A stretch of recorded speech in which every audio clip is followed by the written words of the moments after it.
Hello বন্ধুরা, Shahin SS gardening ব্লগে সকলকে স্বাগত।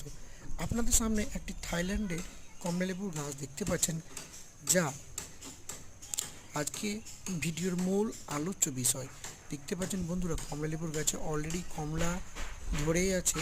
তার জন্য আমরা মাটি প্রস্তুত করব গার্ডেন সয়েল এবং কয়লা কুচি, এবং আমি কিছুটা বেলে মাটি নিচ্ছি, বেশি না অল্প পরিমাণে, এবং আমি সিমেন্ট কুচি মানে প্লাস্টার কুচিগুলো কিছুটা দিচ্ছি, যে জল নিকাশ ব্যবস্থার জন্য অত্যন্ত গুরুত্বপূর্ণ। এবং নিচ্ছে আমি জৈব দানা।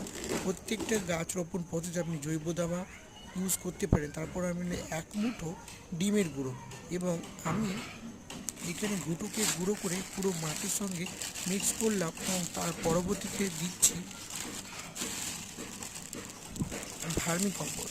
ভার্মি কম্পোস্ট দিলে আপনার মাটির উর্বরতা যেমন বৃদ্ধি পাবে, তেমন গাছের খাদ্য যোগান অত্যন্ত গুরুত্বপূর্ণ একটি ভূমিকা পালন করবে। ভার্মি কম্পোস্ট দিয়ে ভালো করে মিক্স করে আমি এটি গ্রো ব্যাগে ভর্তি করব। গ্রো ব্যাগে ভরার সময় আপনারা খেয়াল রাখবেন যেন গ্রো ব্যাগের তলাটা ভরে থাকে, এবং হাত দিয়ে চেপে চেপে চেপে চেপে বসাবেন, যাতে কোনো রকম বাতাস না ঢুকে থাকে গ্রো ব্যাগের ভিতরে, এবং মাটি যেন ফেঁপে না থাকে।